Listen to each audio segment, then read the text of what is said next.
Hi, good evening. Welcome to Area 2000. Is that indeed where you are in Laramie? Laramie, yeah. It is beautiful country. It is a little cool this time of year, but very nice day today. Doctor, I'm not sure exactly where to start with you. I would think perhaps in the reincarnation area, if you wouldn't mind. All right. What research have you done with respect to reincarnation, and what have you come to accept as a result of whatever you've learned? Well, it started somewhat informally in the 60s because of some clients came in with concerns about why I was young man killed dogs, why I was young and killed drowning and so forth. And when I gave them hypnotic suggestions to go back to the 80s time when they were experiencing these concerns, they took them electricity of past life. I didn't accept it in those days. I thought it was nonsense. But I listened to them and I tried to work with them, and I found out that they got better, and so I said, well, even if it's nonsense, it's pragmatically helpful to people. And so I kept trying to read and then what I could, including Stevens' 1966 book, which is possibly suggested reincarnation. And it became interesting and began to explore my own impressions of powerful past life. But I was still skeptical about subjective views. And Doctor, if I can stop you for a second. You said you regressed patients, and then you noted they went into prior lives. What led you to that conclusion, and how did that occur if you were not setting out in a hypnotic session to do that?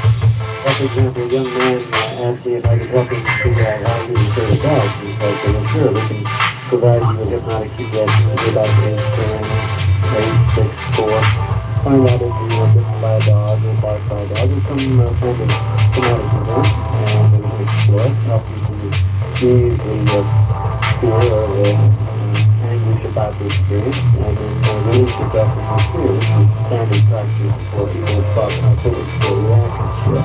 And when I gave a suggestion to go back to her event earlier, nothing was found, and so I became somewhat impatient, and I gave him a suggestion to go back to the earlier time having to do with the fear of dogs, and went back to what could be an experience as a medieval woodsman in Europe who had been chased by wolves, pulled out and eaten alive, and he was going to the dogs were very discomfort, and I suggested him come back to normal state, no, leave me alone.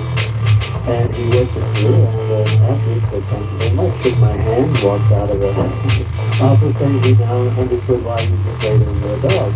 How were you able to place him in another life? And I can imagine at that moment, when you realized what it was, however it was you realized it, it must have been sort of chilling.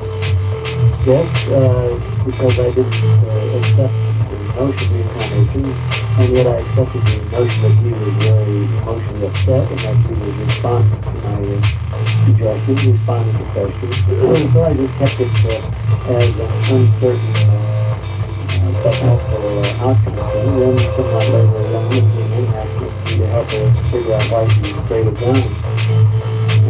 And I gave the same spiel, and we'll go back to the earlier time.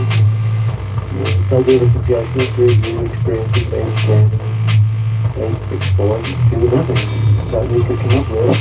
Thinking that maybe she was an infant, was dropped by a mother and started doing something. I once more gave the suggestion, go back to the earliest time that she was fear of drowning, and she started growing along, almost falling out of the chair. She pictures herself as a man, a pirate, who was so obnoxious that his fellows keel hauled him. Poison behind the ship on the old planet, down over the road. Can I ask you a couple of questions? When she slipped into that, or the first patient you had, were there any notable changes in her manner of speech? Or exactly how did you say to yourself, good Lord, we're not in this life, we're in some other life? And what did that for you? Oh yes, it's not only their mannerisms, their body behavior, but also, their talk. Not so much different in the sense that it was a theatrical drama, although I thought to myself, maybe they're conning me, maybe they after, or I should say in the 60s, I think was the likely thing that happened. And so I found out later as I read other reports from other psychologists and psychiatrists that this is what many people have found, that as they gave these kinds of suggestions that people spontaneously slipped into what they felt was past life experience. So I began to correspond with Dr. Helen Wambach, a psychologist out in California, went out there during an American Psychological Association meeting, talked with her about her data from workshops. And so in 1978, joined a couple of dozen people who were learning how to present these workshops. And over the last 15 years, my wife and I put on 155 workshops or so to about 2,000 people. And so along with individual hypnosis sessions, I've also had the benefit of reading the reports from people who participate in the workshops. And even though there's a doubt and uncertainty about the images, it's quite apparent to me that most people are able to recall what seems to be past life experiences, and to recognize that these impressions are so significant to them that they, whether they believe or do not believe in reincarnation, they recognize that their inner world is much more complex than they previously believed. How many people, without the aid of hypnosis, Dr. Sprinkle, do you suppose become consciously aware of aspects of a prior life? I say again, conscious. People report these poets and authors, Mark Twain and many others. A book by Head and Cranston called Reincarnation in World Thought provides a series of reports by people who, during reverie or daydreaming or dreams or meditation, whatever, recall what they feel are impressions of other lives, so that it may or may not occur on the basis of hypnosis alone. One expert, Dr.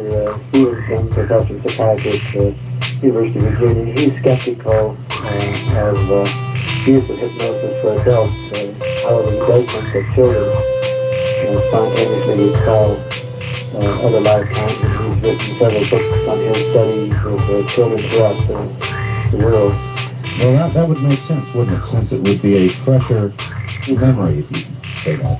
Especially between 2 and 5, 6, those years where children are less constricted in terms of what they distinguish between something that's happening inside or outside, but they seem to be much more willing to talk about those experiences. And I saw a book by Peterson called Secret Life on Fear, which describes the paranormal psychic experiences of youngsters and how parents and teachers can help them deal with these experiences. All right, Dr. hold for just 1 second while we ID the station here.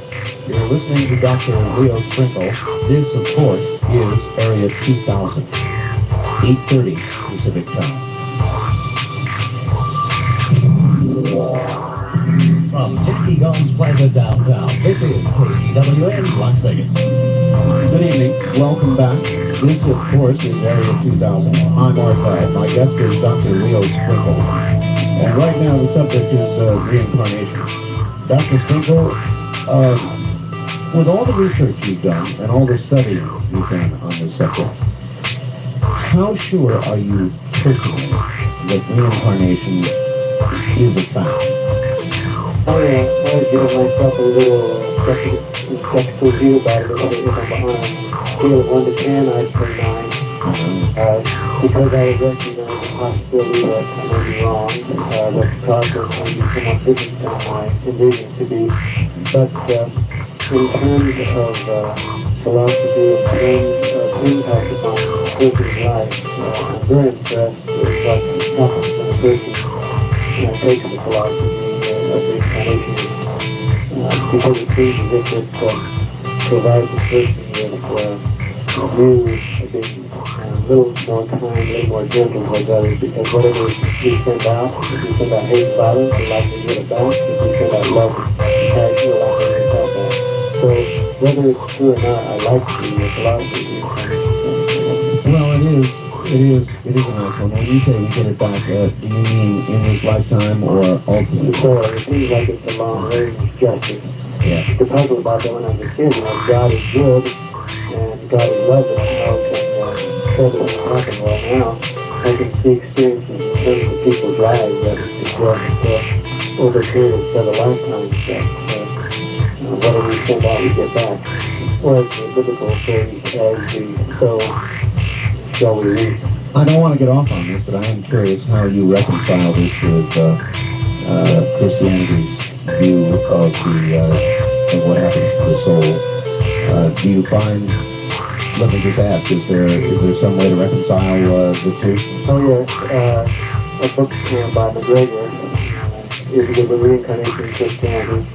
Apparently, the early Christians, like the Jews, accepted reincarnation, but then the later Christians, in the time of Rome, 522 AD, it seems as if the changing views about the resurrection versus reincarnation seem to occur when the priests start to have more power. So those Christians who accepted reincarnation, those who did not, were at odds. And so one group of Christians killed out the other group of Christians. Good compassion attitude. I guess in one sense, one can imagine that the behavior in this lifetime, to connect it with something you said earlier, could in effect produce a heaven or a hell in the next lifetime or some succeeding lifetime. Or in this lifetime. Jesus was quoted as saying, the woman at the well, the kingdom of heaven is within. It may well be that we create within ourselves each lifetime what our concepts are about heaven and hell. Yes. All right. I want to hopscotch around a little bit. I see here you've done some research on ESP. Yeah, back in the 60s when I was at the University of North Dakota, I was with doctoral students and his master's students, and later went on to doctorate in his study, and then a few studies, various kinds, laboratory studies, but the primary interest has been in the application of these experiences to people's lives. I have had one very strong experience with ESP, Doctor. It's only occurred once in my life, but it was unmistakable. And what I've always found curious is whether or not a person with this ability can nurture it, whether there are ways to improve one's ESP. Has there been any work done along those lines? Dr. Charlie Hart, Charles Honiton, many others have conducted studies showing that, like most human abilities, sustained and disciplined traits can be very helpful to people who are seeking to increase their ability, whether it's in regard to psychokinetic effects or telepathy, clairvoyance, precognition. It seems as if the enforcement of behavior is like any other learning skill, seems to improve the ability. Well, my little experience came on me and I had no control over it. I couldn't stop it. When it went away. And I've never been able to get it back. So I had no idea what I did to produce it. I was in a perfectly reasonable, awake, conscious daytime state when it occurred. And afterwards I was kind of shaken, but otherwise normal. And so what kind of state does one get in to encourage such happening? For most people, it's spontaneous, and we're not sure exactly what happened, like a near-death experience, out-of-body experience, or an accident, illness. But for some people, through meditation and self-hypnosis, are able to get into what some people, athletes will call it the zone. Other people will call it the altered state, where they feel as if time is standing still, that they are very much aware of what is going on inside them. They may or may not be aware of what's going on outside them. But to many people believe that by fostering that internal meditative state that they're able to increase the opportunities for psychic experiences. But other people say it doesn't seem to be something they can produce consciously. They can produce a state, but then the effect may or may not occur. Yes. Fascinating. If only we knew what tripped it. Yes, indeed.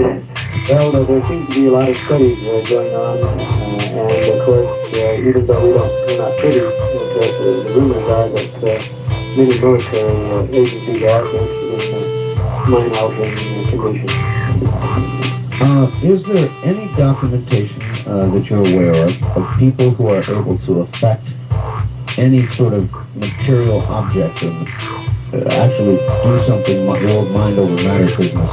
Yeah, there's some studies, some parapsychologists claim that the PK, the psychokinetic effect, is not as strong on the mediums today as it used to be in Hume and some of the others who were able to produce exercise and levitation and other things that were noted by many people around them.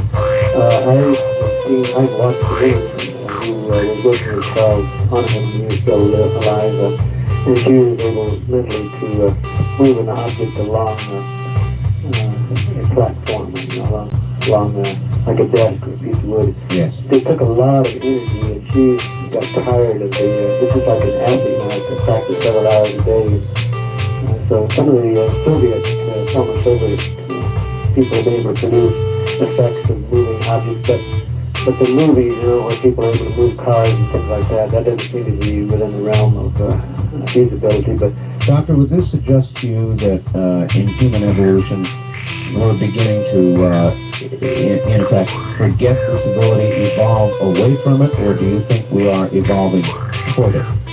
there are some people who argue both ways. My own feeling is that it depends on what's encouraged. Many primitive societies keep track of one another through mental communication. And Inga Swan's new book on the North Dominant Factor describes her growing up in a little town in Colorado, Telluride, where people would gather and say, oh, there's going to be an avalanche this afternoon. Yeah, I think it'll happen around 3 o'clock. And the society and the community, because it was of concern to them and the safety of the townspeople, would support their views and their actions with the subculture. So it seems to me that we have gotten away from that earlier notion with our interest in technical communication. Now I think since technical communication is so well advanced, and people may be having a bit more leisure if economically we are able. I don't know whether that's going to happen or not, but if it does, it may provide more people with an opportunity not only to exercise the body, but also exercise the mind and the spirit. And it may well be that we will increase our interest in paranormal communication. So in other words, it still may be there, it's always there, it's just whether we choose to pursue it or not. Right, same way with healing. People naturally have the ability to heal, but whether we will foster healing through physical or biological or psychological or spiritual means depends on whether we focus on that level. How much of disease, human disease, and discomfort do you suppose is controllable psychologically? It's a marvelous question. I think we have so much more potential. There was an article in the current issue of the Regression Therapy Journal of the Association of Past Life Research and Therapy, in which a 10-year study was conducted with hundreds of people, showing that regardless of whether people had cancer or bandwidth or whatever the condition might be, that through individual therapy, through individual focus, that about 8 out of 10 people reported some improvement, some reported dramatic improvement. Even if a person didn't change his or her condition, there seemed to be an ability to tolerate the symptoms and to live a better life as a result of that. So I think that in the next few years, as more UFO information comes out, as more ESP information comes out hidden in government files, I think that a majority of people will be more concerned about the possibility that we have a greater human potential than we previously realized.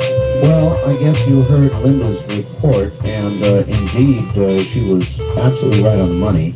There is going to be a new investigation by the GAO about the Roswell incident. Yes, Linda's so capable. She's done so much good work over the years. It's impressive to me. CIC keeps tabs on what's currently happening. Well, do you suppose something like this could break it all open, Doctor? Have you given any thought to that? The government, kind of like they decided with the horrendous nuclear testing that we now found out they've done, that they may decide at some point just to let this go? I think that's a good possibility. Of course, I used to think it was going to happen in the 60s, the 70s, the 80s. Now I'm hoping it's going to happen in the 90s, that government officials will recognize that the pressures on them to keep information closed is not as great as pressures on them to open it up. And it may well be, the rumors are increasing that perhaps in the next few years there will be a willingness on the part of government to open up and share information with the public. I hope so. I know that you've done a lot of UFO research, and I would ask you this. Is it your belief that we are being or have been visited by aliens? Yes, I started in UFO research in the 60s when I finished doctoral studies at the University of Missouri. I went to the University of North Dakota and with the help of Richard Hall, conducted a study of 250 NICAP members, National Investigation Committee on Aerial Phenomena, trying to find out if they were more open-minded and closed-minded than a group of professors there. And then I, in 63, 64, started a long-range study of people who described UFO experiences, asking to take personality inventories. I did a 4-year study of 84 people, 64 to 68, and when I started another long-range study of Dr. June Carnell, dissertation study, and I was convinced that not only in the 60s that people were normal describing these events, but also that the objects that they came in contact with and the ETs that they came in contact with definitely showed that either extraterrestrial or extra-dimensional entities were interacting with us. So I've had that belief for many, many years. So whoever they are here. I think so. My question then would be, who are they to us? It's a good question, and I don't know the answer. A lot of people claim they know. Maybe they're right. It seems to me that the studies of people like Richard Thompson, who's written a book on the Vedic traditions, the ancient Hindu traditions, and Dr. Reverend Barton Downing, Bible and Flying Saucers, it seems to me that, and Fitch's books on the gods and humans, the best thing that I can come up with, based on the studies of ancient times, is that it's been around with humans forever, so that we are involved. Heaven and earth are conjoined, but right now not formally. I'm hoping that someday heaven and earth will be conjoined formally. Well, I guess I asked you that because of the mix of your research. In other words, as you look at reincarnation and you look at the fact of some sort of presence here, do you find them connected? I think so. Many people I talk with are not so sure. They may be frightened by the experience. For example, one young man during a hypnosis session helping him to explore his memory of an encounter. He felt like he'd been taken for a class, examined, and felt very apprehensive and groaning and moaning during the session. When he returned to the normal state, his eyes were wide open. He was aghast. He said, "Leo, do you think this is war?" And I said, "No, I don't think so. I think it's war." He said, "War?" I said, "Yes, I think it's education." I really believe that the UFO phenomena are being presented to us as a puzzle, so that each individual feels initiated and society feels stimulated, and because we don't know what it means. And so we have to kind of band together in our fear and our doubt. And so the hypothesis I like is that the UFO activity is a mirror, and it reflects back to us what we're like. If we project onto them what they're warlike, it may be a projection of ourselves. If we project onto them that they are here to eat us or to harm us or to control us. It may well be that this is a view we have about anybody with power and with knowledge. It may well be that as we learn more about ourselves, then we will gradually be able to learn more about them. I wonder if you remember a very old movie called Forbidden Planet, Yes. where the horrible monster that tracked them down was actually, I believe, a creation of one man's mind. And that's what was called to mind when you just said what you said, as though we project to them what we think they are, and that is in fact what they become. It could be temporarily for each person. So some people have a terrible, horrible, painful experience. Some people have a puzzling, confusing experience. Some people have a marvelous, beautiful experience. And so it may well be that there are various races, various civilizations who are coming to survey, and that's the explanation that some people accept. Or it may be that they're like teachers. I like the educational model, being a professor, and I think that some people hate their teachers, and some love their teachers, and some are bored and apathetic to the teachers. It may well be that that could be an explanation for why we have different kinds of UFO encounters. Do you lecture on these subjects at the university in Wyoming? But I'm no longer associated with the university. I left in 1959. The pressures on me to keep quiet were getting fairly strong. So when the pressures affected my relationship with my graduate students, then that was too much for me. So I left in 89, went into private practice as a counseling psychologist. When I was there, I would give talks to students and faculty. Well, one of my questions was going to be how this affected and has affected even since your career.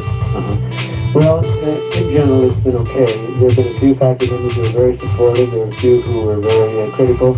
Most of them didn't give a damn. They were busy doing their own thing and trying to keep their research going. So it just depends upon the particular person as to their reaction.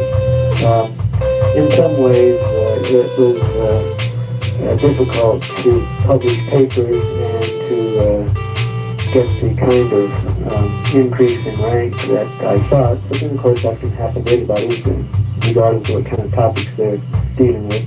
But the marvelous thing has been had an opportunity to meet with interesting professional people, and I've met with thousands of marvelous people whose courage and willingness to share information has really made them heroes in my eyes. I've received so much information and sharing from many women and many men all over the country and from foreign countries as well. Given an opportunity to start all over again, would you pursue the same path? Yes, I had UFO sightings when I was a college student in 1949 at the University of Colorado, and my buddy and I, we didn't know what we were seeing. We tried to think of it as an airplane or a helicopter, and it shattered my notion of Western science. To see a flying saucer in daylight I had to think something of people who claimed to be Yes. So then in 1956, when my wife and I had a sighting, for several years there, I kept quiet because I was shy, I was worried, and I didn't want to talk about it. Finally, after the second sighting, I knew I had to conduct research, and I knew it was going to be lonely. So I made a conscious, deliberate choice to... Can you give us some description of what you actually saw the first time? How much did you see? You said it was a daylight sighting. They're very interesting. My buddy and I, Joe Wagner, were coming out of, I was a sophomore at University of Colorado. I think it was the autumn of 49. And we had gone to a meeting on general semantics, how people see the universe in reality. And we were coming out and we were playing a little game and saying, what do you feel there? What I call it a tree. How do you describe it? Well, I said it has a trunk and limbs. And then we said, what do you see over there? What do we see? We looked toward the western sky, and moving from the south to north over the Arts and Science building Helen Hall, where what seemed to be elliptical shaped objects. It appeared to be metallic. I wasn't certain if it was reflecting the light of the setting sun or whether it was some kind of internal locus of light, but there seemed to be a little blip of light on the edge of the object. About every second, blip, blip, blip. I tried to turn it into an airplane or a helicopter or a balloon, but it just wouldn't go. There was no sound I could hear. later as we talked about it, seemed to be about the size of a fingernail at arm's length. But we didn't know how large it was, we didn't know how far away it was. If it was the size of an airplane, it would be going faster than jets did in 1949. They weren't going very fast in those days. But if it were a larger size, it would be going very, very fast. If it were a smaller size, of course, it could be going very much slower. So we didn't know what it was that we saw, but we talked about it among ourselves, but I didn't want to talk about it to anybody else. In fact, I went through kind of a little depression and lost my scholarship, and I was just bamboozled by it because I couldn't explain it and because I didn't want to think that flying saucers were real. But then in '56, when my wife and I saw a glowing light or an object over a boulder after the sun gone down, well, then it moved, and I stopped the car, we got out, and it hovered and moved just below the Flatirons, the Rocky Mountain foothills, and no sound, going to it was no airplane or no helicopter, and it couldn't be a star or a planet below the horizon. So after that second sighting, I knew that flying saucers were real. I'm slow, but I've had two sightings. I started to read reports, Frank Edwards, Kehoe, and others, and It really sounds as though it had a very profound effect on your life. that's right. And I've gone even farther in the little paper where I think that it had a psychological analysis of it. And I think that people who have sightings are not only looking at something physical, but they're also having a psychic experience. I think that they are having some kinds of mental communications, and this can be very powerful influence on their lives. If they choose to, they can allow it to have them for a tailspin, or if they wish, they can be on a grand adventure. I don't know if it's always grand. I know that a lot of people, particularly professional people, when they begin biting into all of this, find it pretty sour indeed because they get a lot of criticism from their colleagues. Yeah, I think that that's part of the plan. There's a guy named Beardorf, Dr. Jim Beardorf, Professor Emeritus of Atmospheric Science at Oregon State, and he argues that the ET strategy for Earth would be to puzzle people and to provide information without physical evidence so that they have to grapple philosophically with their experiences. And the motivation? The motivation is twofold, to get the information out to the general public so that the public becomes aware of the ET presence, and yet minimize the interest of the conventional scientist and the conventional official. That way the dominant culture remains unaware of the ET presence, even though most people, average woman and man, is aware that ETs are here. Then later, after the panic is more personal and private rather than collective and communal, well then more and more evidence gradually will be introduced that would become more interesting to the conventional scientist, the conventional official. So it's more like a grassroots phenomenon. So that we go to the governments, and finally the governments accept the reality, and then the governments can turn toward the ETs. If the ETs came in, according to this hypothesis, and landed at the White House lawn, we'd either regard them as angels or devils, and either kowtow to them or else shoot at them. I think we'd shoot at them. Yep, I think you're right. I've done a lot of programs of this sort, Doctor, and enough of the people that will call when commenting on a subject like this will say exactly that they would regard them as angels or devils, more likely devils, and would fill them full of lead. So what about the greater consequences, social consequences of contact? Would there be, in your estimation, panic, acceptance? What effect would it have, for example, on our modern society? There's a nice little book by Lebanon on this, and also some studies back in the 30s and 40s which would suggest at that time that we would panic. And I think we have. I think we've panicked at a slow level. I think that the Cold War, after World War II, was our subconscious recognition that ETs are here. And so that way we could blame communist fashion, we could blame KPG or CIA or the devil or whoever our favorite bad guy is, or why things are going so badly. But I think underneath we recognize that World War II, the ET presence is already being felt. So that now I think the Cold War is over. Cold War, that's an slip. And we're still a cold world. Well, I hope you're right about that. Events in Russia are a little unsettling. Maybe we're going to warm up a little bit more, but it seems to me that now we're in a position to say, hey, we've got satellites out there, we've got rockets going out there, we've reached the moon, we can travel beyond. Now we're growing up. Maybe we are ready for contact, and I think that contact is not likely to be formal right away. I think it's going to be consciousness, dreams, meditation for a little while longer before they're going to transform. In fact, maybe we'll never see them. Maybe we'll just go out in a couple hundred years and meet them out there. I'd rather thought, Doctor, that it might develop about the way Watergate did, that some newspaper would start in on it, or maybe as a result of the Albuquerque investigation, or whatever, something like that would slowly pull the information perhaps from a willing government that would let it out bit by bit by bit, so it wouldn't be one single shock, and the revelation would come over a sort of a period of time. Would that make sense? That sounds like a good scenario. Yes.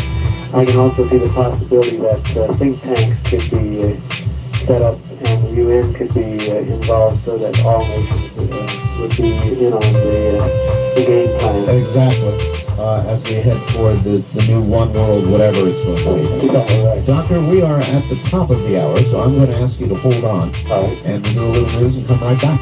Thank you. Dr. Leo Sprinkle is my guest, all the way from Wyoming, and we'll get back to him in a moment. You're listening, of course, to Area 2000. I'm Art Bell. Reminding you, we will continue with another program when Area 2000 ends. It is going to be called Dreamland. We'll be right back.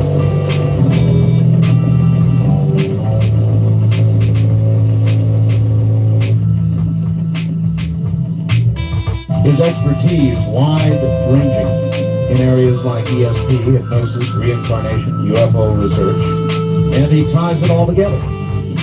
So back now to Wyoming and Dr. Sprinkle. Dr. Sprinkle, you're still there. Yes, I am. Thank you. Okay. Gee, there are so many areas that we can talk about. I want to touch briefly on hypnosis, generally, if I can. Okay. There are so many views with regard to hypnosis. Some people in your field believe that patients, in fact, are given to flights of fancy in a hypnotic state. What's your view? Yes, it just depends on what one means flights of fancy. If a person means that people are more likely to lie than usual, well, I think that the best aphorism about hypnosis is that during the trance state, a person can do better whatever it is that he or she is trying to do. If he or she is trying to relax, then he or she can relax a little bit better. If the person is trying to lie, the person can lie a little bit better. If the person is trying to be more honest or more aware, whatever it is that a person is seeking to accomplish, probably can be accomplished a little bit better with hypnotic techniques, resistance to pain, etc., etc. So then the veracity of the person otherwise is very important. Yes, people don't change all that much from altered state to where they are in everyday life, although some people are so surprised that they can resist pain or that they can relax better, so they regard it as a very unusual state. But once a person practices, it's like watching an athlete to walk along and say, well, that guy's just a normal guy, or she's just a normal woman. And yet, then we see him or her play tennis or swim or whatever, they display skills that are not commonly displayed by most people. I think we're very impressed with that. The same way a person who goes into a trance state, most people are able to produce more effects than they previously were able to do. Is there anything dangerous about hypnosis? The danger is that we might forget to tell ourselves that we're in the trance state, and if we've been telling ourselves I shall feel no pain, and then I come out without letting myself know that I'm trying to do the same thing I was doing before, there could be some danger, but the danger is in the suggestion or not recognizing that we are still following the plan. The danger is not so great in terms of the state itself. It's a very natural state. Most people go into what is called hypnosis every day, but most people don't call it hypnosis. They may call it relaxation, concentration, prayer, meditation, goofing off. It depends upon what a person calls that state, where they relax the body. They might close the eyes or look off into a distance and then go inside. It's really an internal focus, and that's what is the reason that most people are surprised that they can accomplish this, and they think that they're going to be out. They think they're going to be asleep. And it's not that way. No, most people are much more aware. In fact, in a normal state, they can listen to a concert, or they can watch TV if they keep their eyes open, or listen to a lecture. They can be much more aware than they are in the current everyday state. That's fascinating. When you hypnotize yourself, in other words, when there is a hypnotist, these are very basic questions, I'm sorry I don't know a lot about it, but a hypnotist brings a patient out of a trance. When you hypnotize yourself, who brings you out, or how do you get out? Most people who are unskilled would just go into a little nap, and then they wake up in the normal state. If a person is a trained self-hypnotist or meditator, then he or she could often state, I will relax deeply, and go deeper and deeper. When I return to the normal state, I can be alert, feeling fine, feeling good. This is kind of the same thing a person would do under the state of recognizing whatever the person is focusing on. Can a good hypnotist take a patient into a much deeper state than that patient could achieve by themselves? Under normal circumstances, it's easier because there are two jobs. One is to give the suggestion, and the other is to follow it. And so, with my clients, some of them say that they can go into a trance state quickly and easily, but you'll find helping them that they can focus on whatever it is that they wish to work on. You know, whether it's disease, pain, or whether it's to go back in memory, remember where they left. One woman wrote to me recently, wants to know if I can find a watch that she put away. Some people give themselves terrible suggestions, say, I'm going to put this where nobody will find it. I do that all the time. And of course that means that they won't find it either, and then later they forget about it. If they give themselves a suggestion, I'm going to put this where nobody else will find it, but I'll be able to remember where it is, when they give themselves a suggestion, I'll be able to recall where they put it. So even in that apparent conscious state, you can do that. Oh yes, people all the time would tell themselves lousy things are good things. They'll tell themselves, I'm so miserable that I deserve a bad grade, or I'm such a poor student, or I deserve to get sick. They may not be consciously trying to make themselves sick, but if they give themselves little suggestions like that continuously, they set themselves up for a miserable time. On the other hand, other people give themselves a suggestion, I'm going to keep working until I solve this problem, I'm going to become a good athlete, a good student.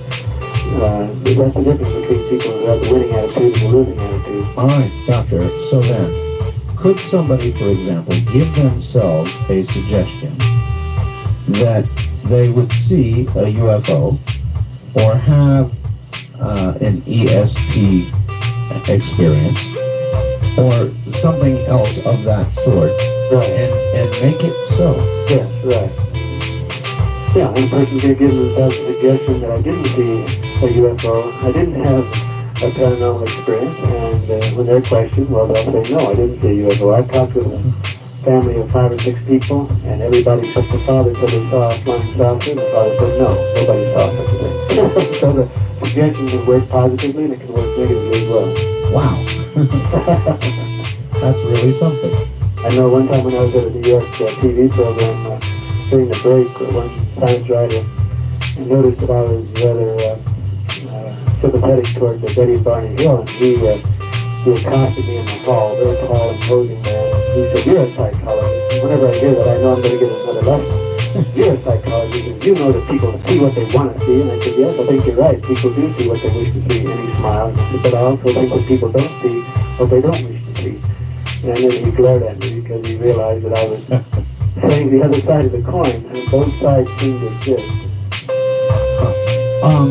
A lot of people, a lot of researchers now in these fields tell me that they have turned to abduction research as the most meaningful way to proceed with whatever turns out to be the next step, or they think it's going to be the most productive of the areas. And I wonder what you have looked into with regard to abductions.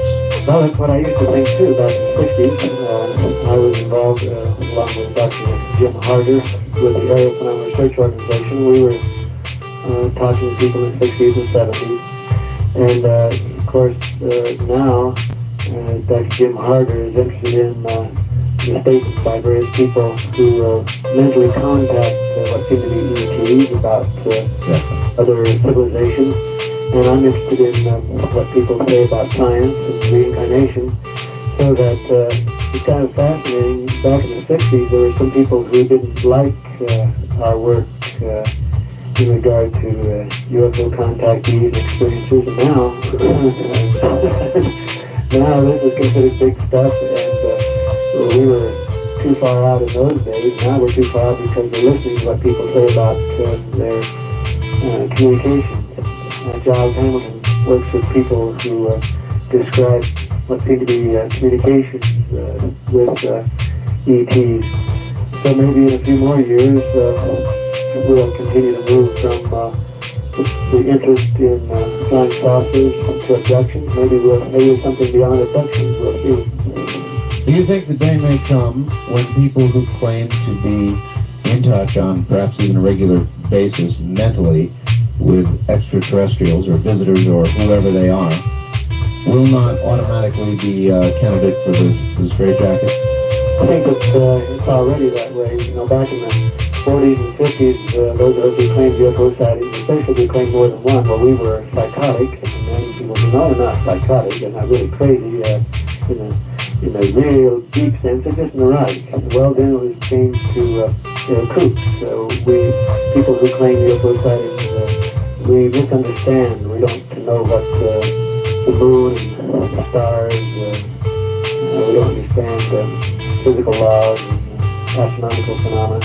And then it was changed to, these people had child abuse, and that's why they think they were abducted as a child. I had, in 1950, when I was 50 years old, in 1980, I went through hypnosis with another psychologist, and that's what seemed to be a childhood experience being on board craft. Well, then, people say, oh, it must be child abuse. Well, sure, I was spanked by my dad, so must be that's the reason I had those experiences.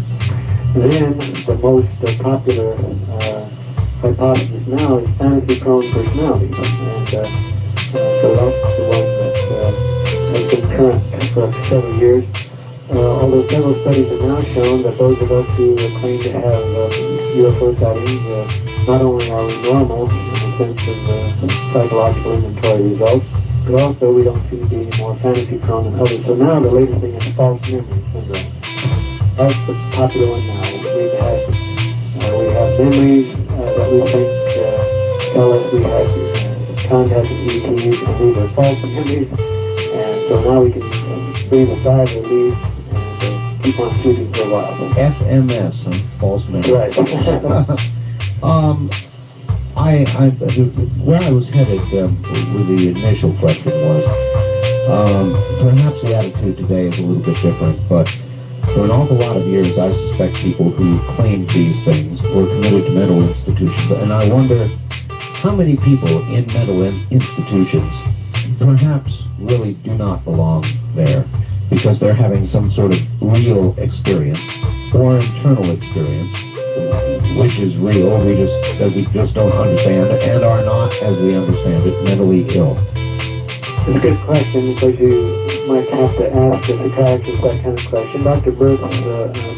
Eric Schwartz, he's an MD psychiatrist. He did a study some years ago when he was still in New Jersey, now in Florida, finding that not very many people where he investigated were claiming to have had UFO experiences. That didn't seem to be the main reason why they were in the woods. That was more of a rumor than actually. Now, there are some cases, I know some friends who have said that they worked with people who have been institutionalized because of their claims of UFO experiences. Or perhaps, Doctor, what some people describe as hearing voices and what no doubt we diagnose as schizophrenia of some sort or another. What about that? Yeah, well, once again, I'm not a clinical psychologist, I'm not a psychiatrist, I don't work with people in institutions, but my reading suggests that you're right, that there are some people who are inappropriately diagnosed, inappropriately institutionalized, when their experiences might be better considered as paranormal, as spiritual emergence. I think the new DSM, the Diagnostic and Statistical Manual, which is used by the American Psychiatric Association and by other mental health practitioners for helping diagnose people's situation. I think that the spiritual emergence is rumored to be part of the new manual, which will come out sometime in a few years. And if that's so, I'll be pleased, because there are many people, in my opinion, who have near-death experiences or out-of-body experiences or spiritual emerging experiences, which frighten them and temporarily cause them to worry about their sanity, but actually they may be healthier as a result of the events that occur to them. On the other hand, if you began to hear a voice or something began to talk to you, clearly you would question your own sanity, and I would imagine if unresolved, it could result in real mental harm to you. There are studies by psychologists which show that in an average college population, there's a goodly percentage of people who report hearing voices, so that's not that uncommon. It's just that is the perception in TV shows, that hearing voices is what drove somebody to kill somebody, yes. Rather than hearing a voice say, why don't you become an NFL star? I don't know if you've seen the book Jonathan Livingston Seagull. Oh, yes. But the author says that he heard a voice and he wrote down a story and he sold it for $1 million. That's the American way. It sure is. So hearing a voice doesn't necessarily mean that one is crazy, and it doesn't necessarily mean a person's going to do something violent. A person might do something beneficial to others. All right. A lot of people believe that these are not visitors from other places, but either visitors from other times, including our future, or other dimensions. Yeah, I like the idea. Mark Davenport has a good book on the idea of time visitors. I think that ETs represent both extraterrestrial physical locations and ultra-dimensional time dimensions. I think that we're encountering both. And that may be one reason why it's so puzzling as to what their purposes and what their powers are, as well as their origins. Well, you are by far not the first person to say that to me. That, as a matter of fact, I would say a majority of researchers now are beginning to feel that both may be the answer, dimensions and, in fact, time and space. Yeah, it may well be that some ETs have the ability to present themselves in such a way that we think of them as invisible.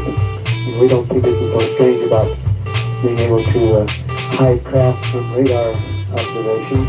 It may well be that some entities are able to hide themselves from our visual perception. How much do you think the government knows? I don't know. I wish I knew. I suspect, on the basis of rumors, that governments all over the planet have been interested. The good book, Above Top Secret, shows some copies of forms from various governments of Africa, Australia, Europe, America, and so forth, that indicate not only are governments interested, but to keep a big communication series going in regard to UFO reports.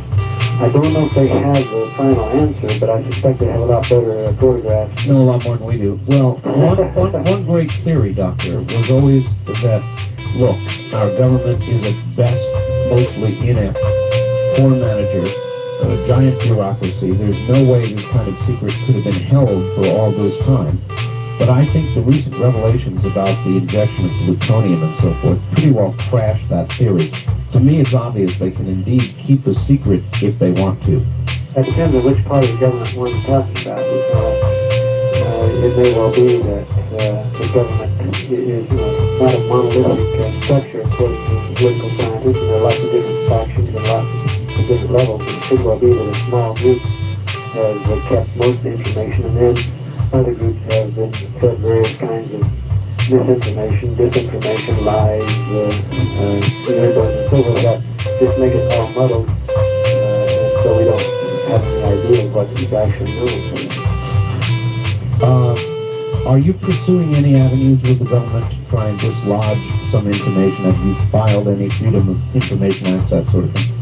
I haven't done so myself. Early on in the 60s, I would write to government officials. I would write to Air Force about such and such a case, including cases that APRO had submitted, and just got back either nonsense or generalities. And so I began to realize that it was a waste of time.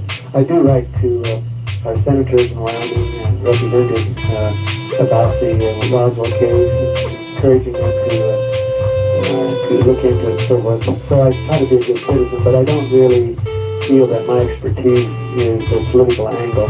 My expertise is helping people come to grips with their own experiences. And how much of that sort of work do you still do? And how do you find people? Do they find you, or how does it happen? It works both ways. We have a UFO conference in Miami each year. Next June will be our 15th year. The 1991 August issue of the Atlantic Monthly Magazine featured an article by Dr. Jim Gordon, a psychiatrist, a professor at the George Washington University of Washington, D.C. And each year we have about 150 people who come together to talk about their experiences. We'll have experts describe their research, but our bread and butter is several hours in which we allow interested persons to stand up for 5 or 10 minutes and talk about their experience, their sightings or their encounters, and what influence it's had on them. And many people say that this is very therapeutic, that they no longer become afraid that somebody's going to claim that they're silly or crazy or whatever. They may not go public, but they become more able to talk to anybody about their experience if the other person's interested in listening. One would think, because of social pressure, that anybody having an experience would think several times before reporting it. Now, I realize you have people that are very open with you, but if you look at the general population, and you consider how many of them percentage-wise would relate a serious experience, whatever it would be, you would think that number might be fairly small. Well, millions of people, according to estimates, have had these experiences. And of course, we know that there are some things that people are willing to talk about. You know, it used to be bad when I was a kid for people to talk about their illnesses. As I got older, it became popular for people to talk about their illnesses. Especially, as a matter of fact, for many, it's a hobby. Right. And so I joked about the idea that formerly you should be thinking, what? You mean you think you had a UFO sighting? And now in a few years it'll probably be, what? You mean you haven't had a sighting? So it becomes socially acceptable. Yeah. Yes, and do you suppose, again I come back to this, that is the master plan, that the realization will be sort of a very slow, continued evolution with one more piece of the puzzle put in place? I think you're right. I think that it would be, there's a book coming out by Royal and Priest about preparing for contact, and their view is that along with going out and watching, like CTEDI groups, the Center for Study of Extraterrestrial Intelligence out of North Carolina, Dr. Stephen Greer, these groups of people will go out and attempt to light some chanting and consciousness exercises to make contact. It may well be that both physical contact and mental contact will become more and more significant over the next few years, and so that people will prepare both by meditation and by joining groups and encouraging governmental release of secret documents. Would it be your view that it would be the mission of Dr. Carl Sagan to regulate the rate of realization? It's a good possibility. I met him in 1966 at this BBC TV program, and at times he seems to be very skeptical, but at other times, like with Bill Clark and others, there seems to be a statement that made that, well, if there were evidence, meaning if there were physical evidence, of course, social evidence, testimony doesn't count for those people who consider themselves to be quote scientists. But if there were evidence that we had been visited, wouldn't that be marvelous? So you see, it seems to me that if it gets to the point where physical evidence were introduced, then the people who have said, well, yes, as soon as there's physical evidence, then I'll start to show an interest, then they can go on the bandwagon. Well, he's made some statements which really do seem to try to slow it all up, put a cog in the wheel, and almost regulate the speed with which people begin to realize certain things. So hold on for just 1 second, Doctor. We're going to ID here. All right, you're listening to Area 2000 from Las Vegas on a Sunday night. I'm Art Bell.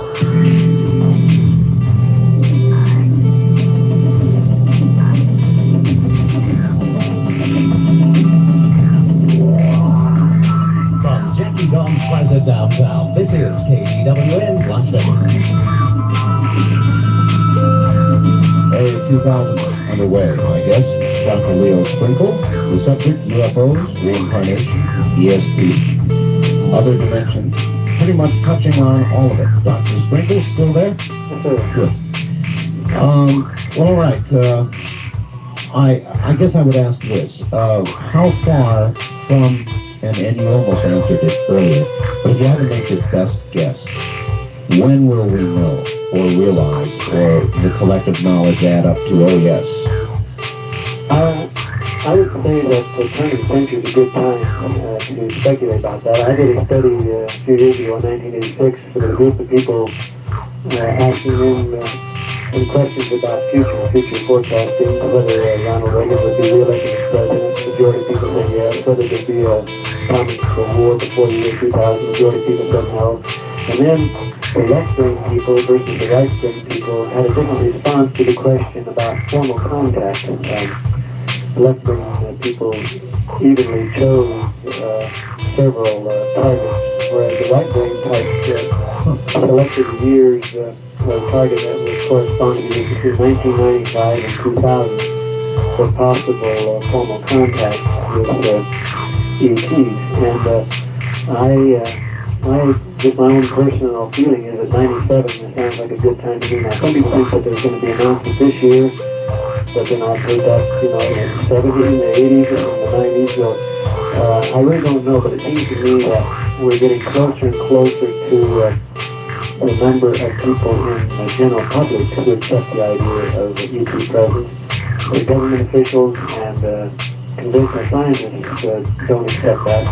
But I think within the next few years, some rumors suggest that just like the Clinton administration has been forthcoming in terms of information about radiation tests, it makes one wonder if the push is now to release government secrecy on all matters, not just UFOs or radiation, but all kinds of secrecy that we thought was so important during the Cold War and World War II. Maybe now we're big enough to, as a society, to handle how the JFK and the other murders were committed, whether there was conspiracy. So maybe we're growing up enough that we can allow ourselves to take whatever medicine we need to take. Well, while it would be true that I think in America, because of programs like this and movies and the media and all of it, we're probably closer to being able to accept it without great panic. There would be an awful lot of the rest of the world that would not be so ready, wouldn't you think? Well, I used to think that way until I was over in Germany in World after the Korean War and talking to people in the streets have gone to Brazil, Canada, and so on. I'm inclined to think that here in the U.S., we're more afraid of ETs than down in Brazil, for example, or Africa, others. There's a story that goes around in different forms, whether it's in Mexico and Korea, about the farmer who says, oh yeah, one day we rule by the Koreans, another time we rule by the Japanese. Or in Mexico, it's U.S., Mexicans back and forth across the border. Most people who are concerned about day-to-day matters, I don't think that they're frightened by who's in charge. I think that the U.S., we like to think of ourselves as number one in technology, number one in intelligence and culture, and I suspect that most Canadian people already recognize the coming and goings of the gods. Of the gods. Oh yeah, you know, the gods have been around for thousands and thousands of years, and so the ETs come down in the Brazilian rainforest, or down in the Hopi Reservation in Arizona. That's not going to cause as much stir as it did on the White House lawn. What would be your view with respect to the theory that these beings are our creator? Good possibility. This is what some people have claimed regarding the biblical stories of Adam and Eve and Elohim. Fiction books are excellent in this regard. It may well be that the Old Testament, New Testament stories are not only stories of humans, but also angels, messengers of the gods, but also the pillars of fire, the clouds of heaven. And it may well be that it goes back thousands of years, and we are the missing link between faith and starman. Doctor, how important is the near-death experience in researching that area? Your view? I think it's very important. I haven't done a great deal myself, but I've talked to groups of people who've had near-death experiences. And of course, Helen Wambach, when she came to our UFO conference one year, she had a near-death experience after a triple bypass heart operation, and she said, Leo, first thing I thought of when I came out was this panel talking to the father figure. He said, no, your work isn't done.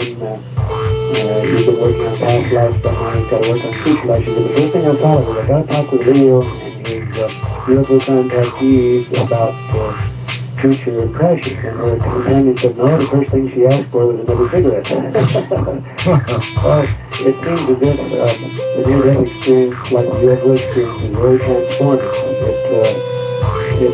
For many people, what happens is they no longer fear death. They feel as if the soul is what's important. We are souls and bodies, not bodies who just happen to have souls. Many people feel as if their life has new meaning and that they take a new tack, a new philosophy in regard to themselves and relationships. Most people come back to say that love for self, love for others, love of God, creation, these are what's important, not material possessions. That would imply that there is not predestination. In other words, and I guess that would be your view, that we can modify our lives as we will, or do you think it is all preordained? I think it's both. Some people, one poet said it very nicely, that we can't choose the tide on which we ride, but we can choose the wave. And I think that we have some influence, some control. I tend to share the view of many mentors and teachers who say that rather than thinking each person on his or her own merit graduates, maybe we all have to graduate. And if that's true, it's out. We have a long way to go to become enlightened. But it may well be that there are groups of people who come and go, families, nations, and each individual life then would be important. Just like one student in class is important, but not so overwhelmingly important. So I take the point of view that there are some influences that are greater than individual lives, but I also think that each individual soul has some choice. How far back have you ever taken anybody into a single prior life, multiple prior lives? How far back have you ever gone with somebody? Well, it depends upon one's view of time. For example, one psychologist I worked with who accepted reincarnation and was interested in getting his wife into our workshop and asked what seemed to be past lives and if they were together. In an individual session with him, he went back to what seemed to be life of a snake. So he felt he had I've worked with people who felt that they were animals, mammals other than humans. I've worked with people who felt like they went back to another planet and were robotic. People who've gone forward in time. Wambach's workshop used to have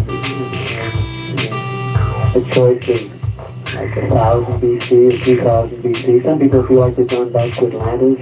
That one young man wept because he felt as if he had been an important scientist who was moist and empowered and had compassion and helped destroy Atlantis. He feels like he's here as a psychologist this lifetime to help people become aware.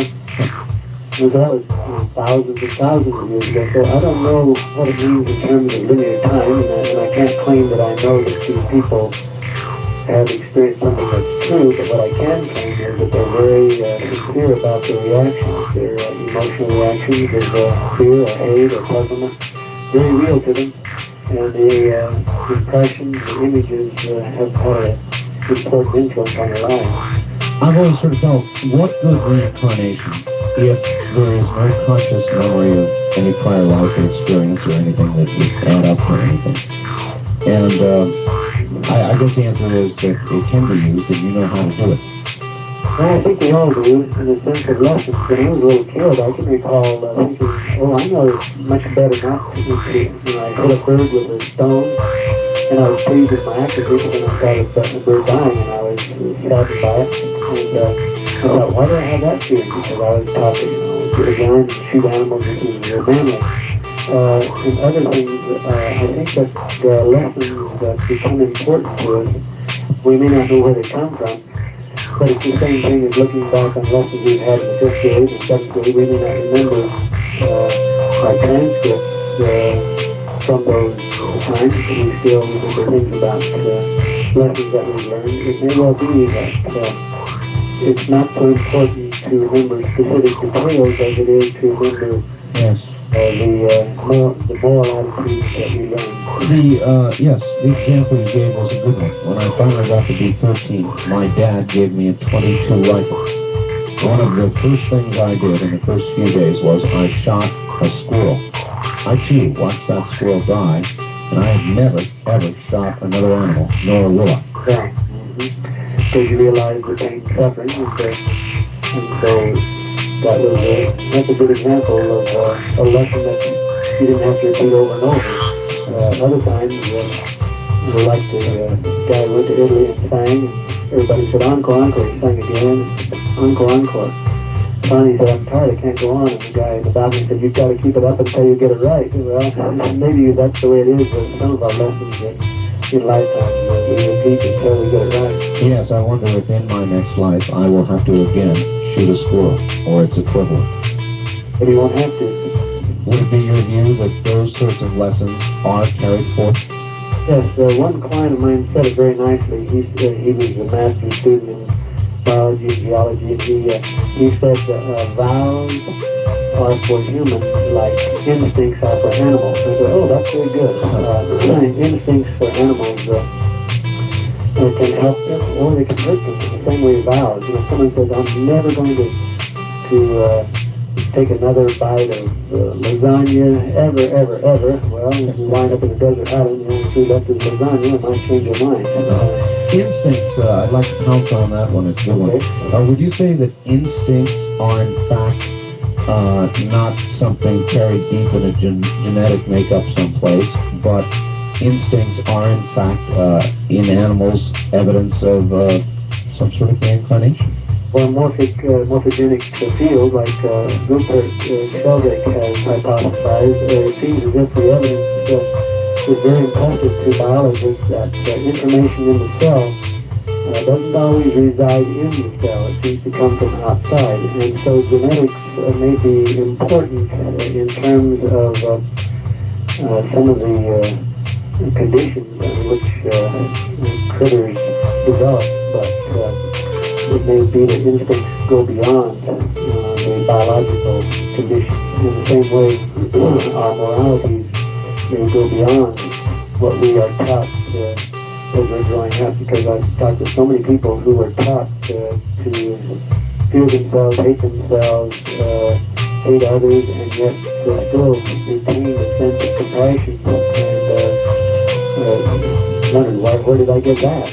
Or in the case of the human, the fear of the high places, or the fear of drowning, or the fear of whatever it is that was... So snakes, so where did we get that? Because obviously some people have never come in contact with a snake, and yet there can still be that same attitude.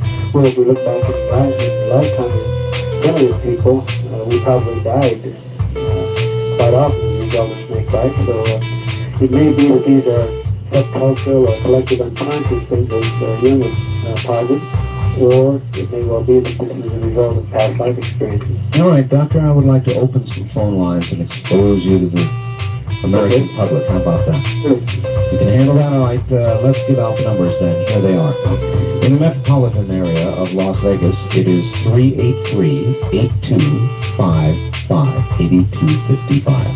Toll free outside the state, you're welcome at 1-800-338-8255.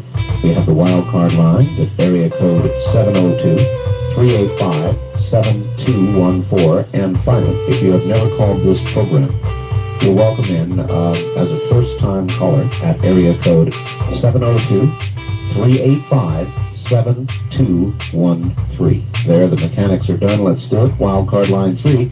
You're on the air. Good evening with Dr. Leo Sprinkle. Yes, good evening, Dr. Sprinkle.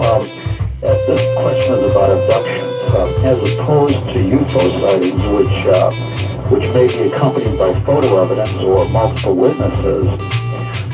Is there any reason to take seriously or at face value the thousands of so-called abduction reports? Is there any reason to believe that ET entities rather than psychological aberrations are involved? Thank you for the question. I think so, because there are so many people who report not only multiple abductions, but also there are multiple witnesses, along with the internal attitude. There can be marks on the body, there can be missing time. There are a variety of things that would be considered circumstantial evidence by the skeptic, but nevertheless which would fit in with the overall pattern. And also the studies of Dr. Eddie Bullard and others show that the pattern is not something that is easily hoaxed or fantasized about, because there's a definite pattern to what people report happens to them. So regardless of whether one argues that this is a paranormal event by unseen forces as opposed to extraterrestrial entities, one still would have to account for a wide variety of evidence, regardless of what the source of the experience might be. All right, Doctor, good evening on the first-time caller line. You're on the air with Dr. Sprinkle. Good evening. Hello. Hello, where are you calling from? I'm calling from Las Vegas, Nevada. All right, go ahead, sir. Yes, I was wondering on the UFOs that if you see those often out there in Nevada, or? You're asking who? I see them often out there. No, I'm not out there very often, but a lot of people who are out there, yes, any place on the planet has many UFO sightings reported by various people, North Pole, South Pole, every major continent. There are a lot of reports in the Southwest USA, whether that's because there's more activity out there, whether it's because the sighting conditions are better, that's hard to know, but yes, there are many people in Nevada who report UFO sightings. I see. I was wondering, because me and my mother listen to your show very often, and we seem to see every now and then a weird object in the sky above, and it does come to display a spacecraft of some kind, but we can't really see if it's a UFO or one of our ships sometimes. All right, thank you, caller. It is true, Doctor. Here in the desert, we have a very, very high count of sightings. I mean, we just have all kinds of sightings. Right. And some of it, of course, may be U.S. government. Who knows? Yeah. But there are a disproportionate number of sightings. Wildcard Line 3, good evening. You're on the air with Dr. Sprinkle. Where are you calling from? Good evening. This is Chris from Los Angeles. Los Angeles. Okay. Dr. Sprinkle, what happened to Pat McGuire and his conduct? One of your prime suspects in the late 70s. What happened to him? Yes, Pat went through a rough time. Pat McGuire used to have a ranch north of Laramie. He built a well on it to irrigate his crops of grain. And a lot of people would come out to the ranch to have sightings and encounters. He ran for governor at one point, lost easily to the other candidate, but then after that, he felt like he was having a rough time. Whether it was government interference or ET interference or mismanagement, according to some people, hard to know why, but anyway, he had trouble maintaining the ranch. He and his wife wanted a divorce. He went from job to job. Right now, as far as I know, he's doing common labor kinds of jobs. The ranch was turned over to a holding company and then later given to the University of Wyoming as an experimental farm. So the well is still out there that pumps thousands of gallons of water a minute. It's still a miracle as far as some people are concerned, but Pat himself has had a rough go of it the last few years. Well, the idea was just have a well, but the ED told him to dig a well because there was no water underneath and everybody was laughing at him. Right. Okay, thank you so much. All right, Chris, thank you very much for the call. Line 2, good evening. You're on the air with Dr. Sprinkle. Hello, Doctor. Hello, Art. Hi. I'm a first-time caller. I called the wrong number, but I had 2 points I'd like to make regarding Roswell. I find it kind of hard to believe that a spacecraft could fly through space and time and then crash in the desert. Right, well, it's worth noting, caller, that incident occurred many, many years ago, and so in other words, there's not exactly been a rash of crashes. Okay. It just seemed a little strange. And I did have another point on the animals. Yes. You shot an animal the first time and you felt sick? Yes. I had the same thing happen to me when I first started hunting. I shot my first deer. It made me sick, but I thought it would pass. And I shot another one the next year, and I never hunted since. I just don't like the thought of killing them. I understand, thank you. And I guess, Doctor, that if there is reincarnation, that all of us would, as a result of its being a fact, have a particular reverence for life. Wouldn't that be the more natural thing? I think in general it would be true. I think there might be some people who die as a result of violence who might come into the next lifetime angry and ready to commit violence. So there could be a lot of different reactions. Well, I know some of those people. Yes. Good evening. On the first-time caller line, you're on the air with Dr. Sprinkle. Yes, Dr. Sprinkle, you've mentioned a lot of information. You've mentioned the royal priest. They've written a couple books. Much of the information is channeled information. What's your opinion about channeled information? All right, that's a good question. Channeling and channeled information. I don't know who the caller is, but his voice is very much like Dr. Jim Murdor. Gee, I'm sorry, I released him. Okay, I think that channeled information is like any other information. It's appropriate to listen and look to compare it with other kinds of information. Just like one historian is useful, 2 historians, 3 more. The more witnesses, the better. The more sources of evidence, physical evidence, biological evidence, psychosocial evidence, and spiritual evidence. So, if I'm answering the caller's question appropriately, I think that all sources of information ought to be considered, none rejected just because of the source, but not necessarily accepted because of the source either. All right, very good. Line 3, good evening. You're on the air with Dr. Sprinkle. Good evening, Dr. Sprinkle. Just as a side note, Pat McGuire was a professional elk hunter many years ago.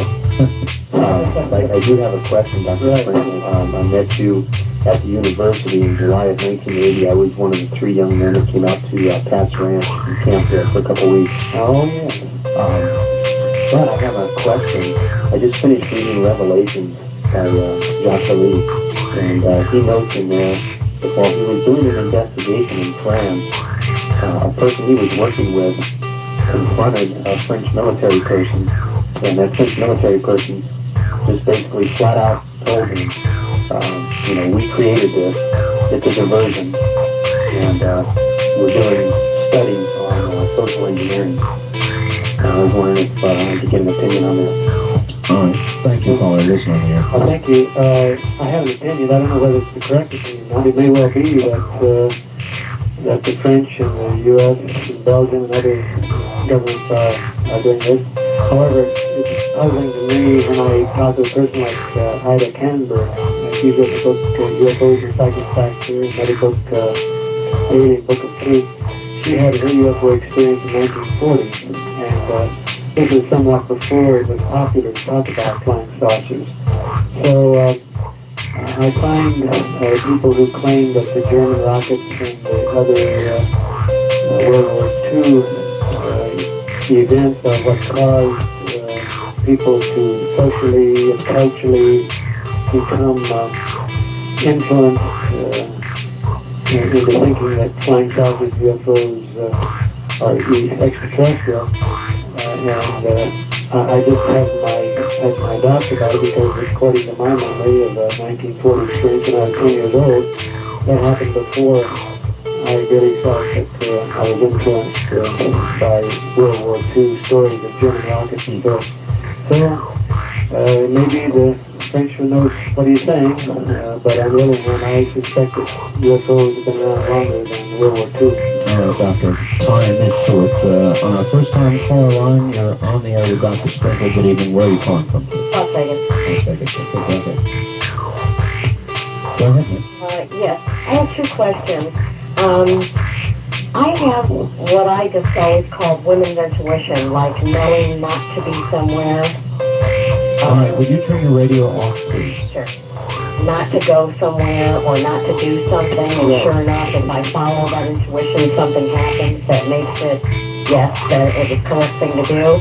And also, I have very strong feelings about being involved somehow with the Holocaust. I don't know why, and sometimes I think to myself that it's just that I think it's such a dreadful thing that happened, but then other times that real strong feeling that I was involved somehow. Now, I'm in my 40s, so it wouldn't seem likely, but can you give me any insight on those 2 questions? Thank you very much. All right, thank you, ma'am. There's lots of information on premonitions, and many people describe their experiences and how helpful they've been to follow those premonitions. Other people have not followed the premonitions and have been bothered or wish they had. So I can appreciate why you say that. Doctor, we're not going to have time to answer her question in depth. We're out of time. Okay. You have been a pleasure to interview, Well, thank you. It's been a pleasure to talk to you. and I would like to do it again sometime. Well, thank you very much. Thank you, Doctor. Take care. That's Dr. Leo Sprinkle. I'm sorry we're out of time. Just enough time to announce, as you know, the Bigelow Foundation has been very generous in the funding of this program. They're having difficulty finding guests of a continuing caliber, and so they have announced the last program is going to be February 6th. We are going to syndicate a new program and going to broaden it out a bit and certainly continue it. It's going to be called Dreamland. Repeating, it's going to be called Dreamland. And if you would like to hear it, then you should contact the station that you wish to carry that program. Contact the programming department or management of the station that you wish to carry it. Because it will be in syndication, that means that it, for example, may or may not even be on in Las Vegas. I don't know. It's going to depend on all of you. That's my suggestion. Contact the radio station that you would like to hear it on and ask them to carry a new program coming up between 7 p.m. and 10 p.m. Sunday nights called Dreamland. For the Bigelow Foundation, good night.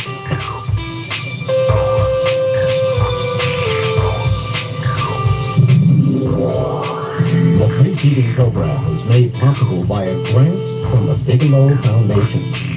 This has been Area 2000, a program that introduces our listeners to the scientific approach for discussion of two particular subjects: UFOs and near-death and after-death experiences. To contact the Bigelow Foundation, please call during the week between 9 a.m. and 5 p.m.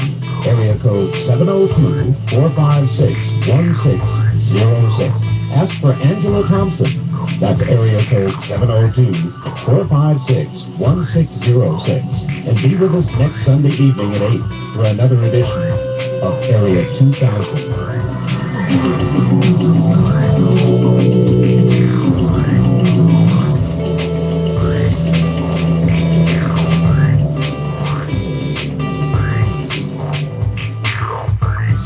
And now, Area 2000. Good evening, everybody. Welcome to Area 2000.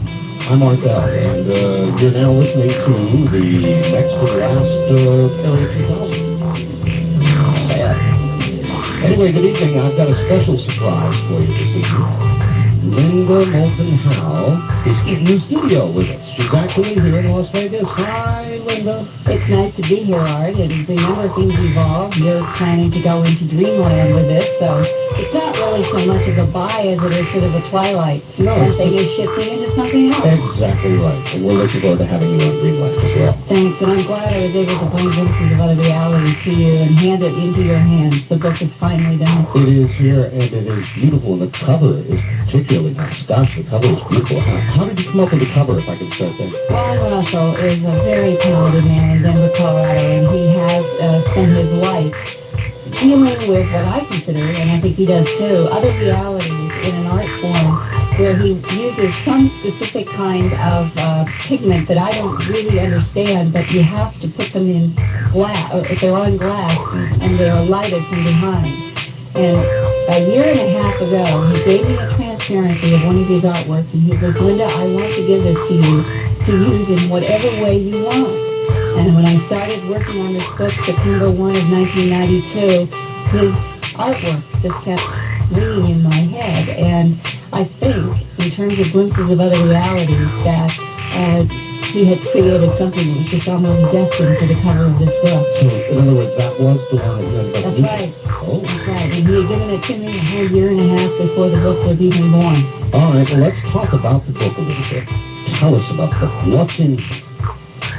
Well, part of my own frustration of the last 14 years was trying to understand, starting with the physical bodies of animals that we've discussed on Area 2000 in the last few months, where there was this mystery of no blood, no tracks, all of the odd anomalies associated with animals. When I began that and was doing it purely from a journalist's point of view of focusing on what is this and what could be doing it, and is there an environmental contamination, and all those sort of practical questions that any journalist is confronted with. And then finding myself being led from that to the abductions. But the abductions gave insights back to the mutilations. That leading to the whole idea that there might be more than one kind of intelligence that's interacting with our planet. What would that intelligence be? What might it look like? And all of the various drawings across the United States, Canada, and other parts of the world, where people are drawing very similar types, not all the same. That reinforces the idea that maybe that there is either one or more intelligences interacting with our planet, or there might be one, but that it has a variety of tasks and is capable of making different types of biological, we'll call them androids, or some kind of worker bees to do various tasks on this planet, designed perhaps for different kinds of physical. So then this book does what? It follows your line of investigation all the way through? And, well, even more so, I think now it's 14 years later, and after a while, it's just like anything, you begin to get more distance on it, and it gives you a little wider perspective. I certainly don't have the answers to the major questions of who, what, and why, but what I am trying to do is to put into a cover a kind of distillation, a synthesis of the patterns. The patterns are there if you start looking at them, and what I've tried to do there are 300 images in this book, 161 are in color, and after a while when you look at all of those images and as the pages evolve, I think that it would be hard to come away from this book without at least saying there must be something more to all of these phenomena just because the patterns themselves that are across the country, Canada, other countries of the world, something must be going on that we are missing as a species. That's my whole motive for doing this book. Would the book make a good case, Linda? In other words, that by the time you've gone through it, you've examined the evidence, lots of pictures, would you come to the conclusion that indeed there is something more? Well, the people so far that have looked at the book have said one similar thing to me, and this was basically in the final stages where you send a book out to people who know maybe something and some who don't, and you get feedback before it's in its finished form. And I think the consistent feedback to me was, we've never seen this much data in these pages compressed before. Now, that's part of also the motive for doing this, is that because of this unique position I found myself in as a journalist, who sort of stumbled into other phenomena I did not know was there through these animals, that I myself was feeling a frustration as a journalist, that even my colleagues would say, there's nothing to any of this. Why are you pursuing it?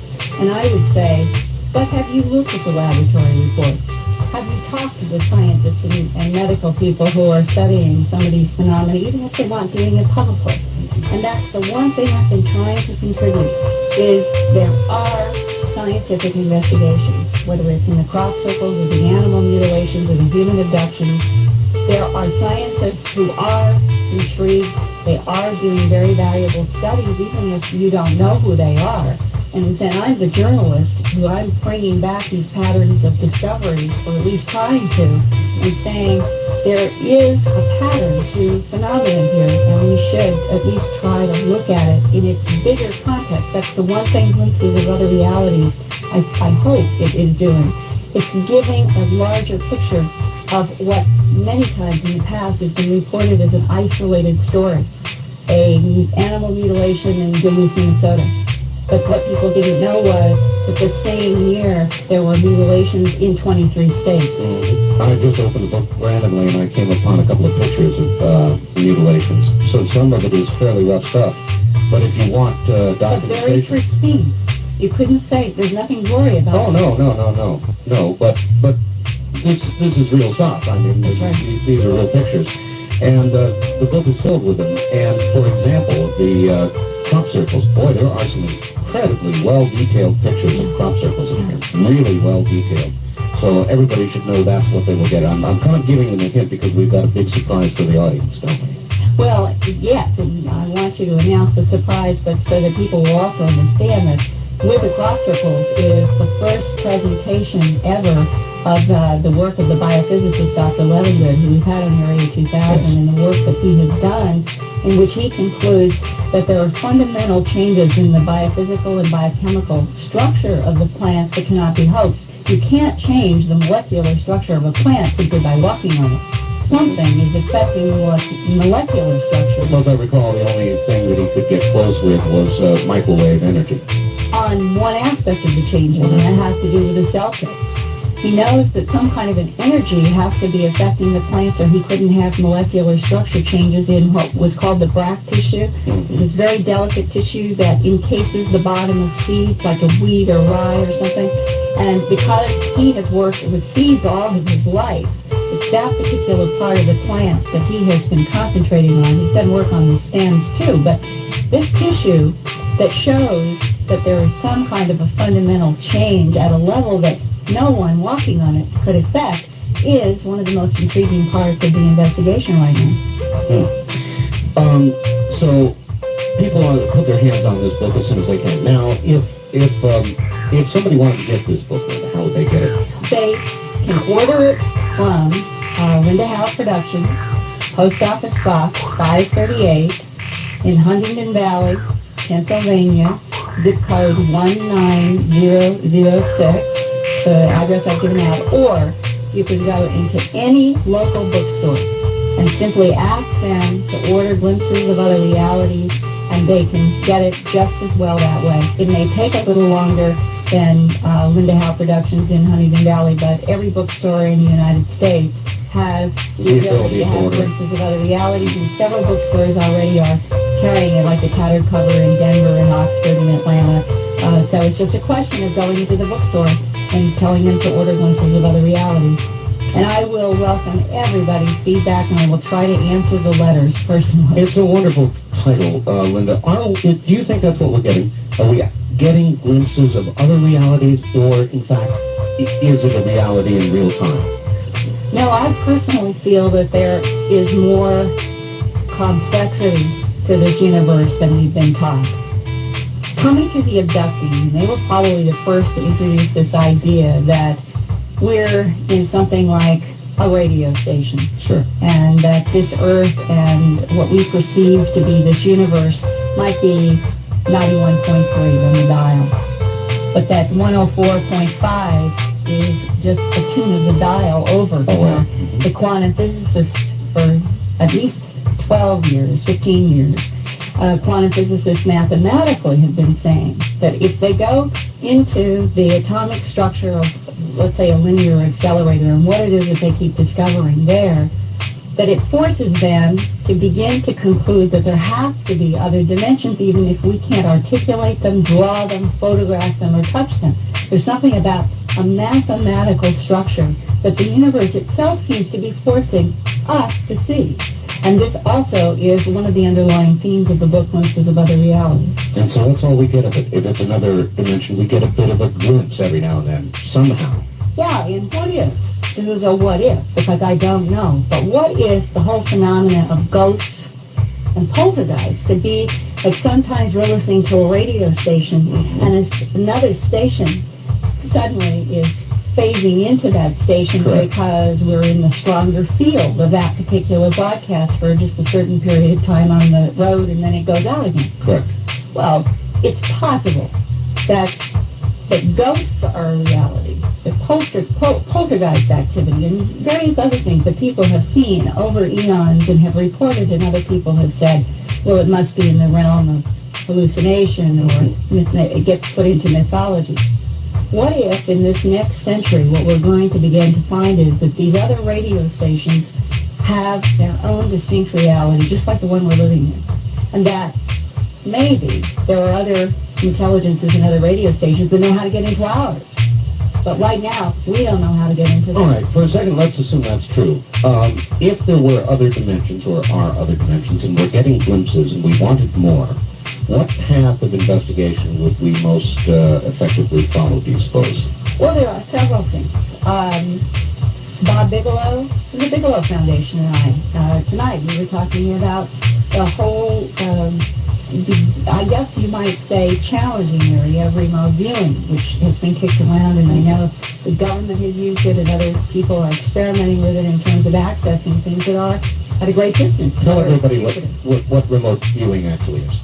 Well, I have seen one of the famous remote viewers named Ingo Swann show me his own remote viewing work in New York last year. And what you begin to realize is that it is, as he's tried to explain it, you're given a coordinate, a latitude, a longitude. And that's all the remote viewer usually has. Sometimes it may be a concealed photograph, but usually it's a coordinate. And it has something to do with the way that, let's assume, and I'm not sure that anybody fully understands how this works, but let's say that the planet has an electromagnetic grid to it. We may not be able to see it, but we might measure it, and that our brains are also acting on an electrical field, and there are measurable electromagnetic fields around the brain. It may be that some people have an ability to interface their electrical brain field and this electromagnetic field of the planet in such a way that with a coordinate, for some reason, they can go to that place and they will get, and these again are impulses. They are not visions, but they become, as he said, you go to the impulses before imagination, or you go to the impulses of thought that you get, like a quick intuitive flash, and they draw. Would the remote viewer have to understand in his or her own mind what that coordinate means geographically? Would you have to No. be, no? No, that's not the way it works. And why I answered to this is, you were asking how might we access, let's say, another radio station that wasn't in this dimensional reality, but we didn't have the technology to get there. Right. Well, the mind, as far as we know, seems to operate outside of time and space. It may be that this field that is both enigmatic and yet the remote viewers who do it say that it's really quite cut and dried to them. It is something that they have a focus, and their mind somehow goes to get impulses, and then they see where they begin to draw things. So it's not consciously directed. In other words, it's just something, some ability the mind So has. it's a receiving stimulus of some sort, and I really, because I'm not a remote viewer, and I'm not, when you try to describe something you haven't experienced, it's difficult. I can only report what another remote viewer has said to me. But the whole idea of how do we access that which is in the unseen, well, that's how remote viewing began in the Defense Department. It's now, the famous book. Can you tell us what's been documented? Out there in Bloom in New York, did the book talking about the Army intelligence people in the Pentagon who were trying to use remote viewing to access Soviet submarines. That is now a story that has been reported, and apparently there was, for a period of time, our government was trying to access things under the sea using remote viewing, and in some cases were quite accurate. And when you say access, what was somebody able to do? The remote viewers out there, they gave him the coordinates. Yes, he found the submarine. Was he in the submarine? Did he see what's going on? Did he get signals or? The pages that I've seen from remote viewer notebooks, they're drawings, sketches. The whole time that they're getting these impulses in their brain, they're making sketches on a piece of paper. Full pictures. Sometimes some are more abstract and some are more literal, and this gets into this issue that even if you could remote view, let's say, another dimensional reality, it still could be argued that it was still a subjective interpretation on a piece of paper till we got there. But it may be that in the next 50 years, that what we're going to see is more serious consideration of how the mind might be able to interface with other realities. Clearly, our intelligence agencies have used and experimented with a whole variety of mind over matter techniques that's been documented since the 50s in a variety of books. How that will relate to our investigating, we'll call it the unseen, or other realities, or even other planets in this universe, I don't know, but it is one possible technique without having to go there physically in some kind of a craft. Okay, I don't want to pry secrets from you, but is this the direction the Bigelow Foundation may be going in to look at or investigate remote viewing? I don't know. I can't speak for the Bigelow Foundation. I know that they're exploring a number of areas of research, but this is just one of those provocative subjects that it comes up because it seems to be one of those areas right now where people are experimenting. I got a man who came to me 3 months ago, wanted me to participate in a program he's doing with remote viewers in which he wanted me to supply whatever I wanted to from the phenomena, for example, the conventions of other realities, whether it was crafticals, animals, or something else. So I now have some photographs that no one knows but me what they are, unless they violated and opened up the sealed envelopes. And I'm going to get a report back from remote viewers, what they interpret. So I think what this is coming down to is that at the end of this century right now, and glimpses of other realities is just one indication that we are definitely living on a planet in a universe that seems to be more complicated and has parts to it that we have not been able as a society, a global society, to discuss in a kind of open way that the universe may be different than we were taught. I think we're in a revolution. We're not alone. There are other dimensions. Quantum physicists are saying that. And the next century, who knows? We may actually access some other dimensional reality. So then, with this book, somebody could follow all of your investigations and come to some of those same conclusions independently that you did now. This book, I don't know if they'll come to the same conclusions, but they will certainly be seeing as volume 1, it's one of a volume 2 set, and I'm subtitling this, Facts and Eyewitnesses. In this volume, everything in it is first-hand testimony, photographs, scientific investigations, lab reports, documents, but it builds up over, I think, the chapters to at least a point of view that maybe even our most ancient past is somehow very relevant to what's happening today. So it's $39.95. $39.95. It's a big book. I should tell you all, this is a big book, probably double the size of a normal book, or very nearly double. And it is a compilation of a great deal of evidence, a lot of it in pictures, and I think it's well worth your time and your $39.95. You ought to get hold of it, and now I've got a big surprise for all of you. For 50 lucky people out there, thanks to the Bigelow Foundation. If you call the Bigelow Foundation at 9 o'clock in the morning, not before everybody starts calling early, 9 o'clock, they won't give you a book before 9 o'clock. If you call them in the morning, there are 50 books to be given to the first 50 calls. That's really nice, isn't it? That's a big giveaway. Yeah, I'm grateful that the Bigelow Foundation is there and that they can do this, because I would welcome feedback from those 50 people who get this book. I really would like to know. Well, why don't we make that a condition? These 50 lucky people are going to be required to feed back a little bit to women. All right, that's a deal.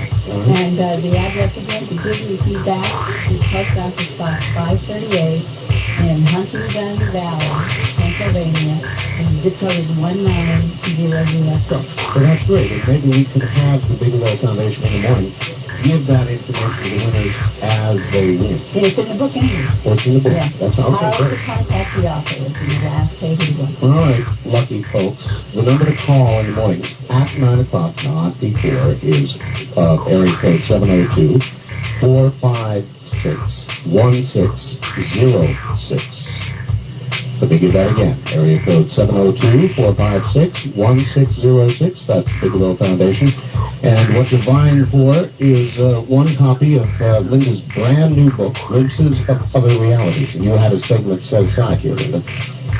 Yeah, there were two things I was hoping Art to do tonight. One was a quick update on that strange infrared satellite image that I talked about last Sunday. Yes. And I thought I would share an excerpt from the Denver Post, Thursday, January 27th, just 3 days ago.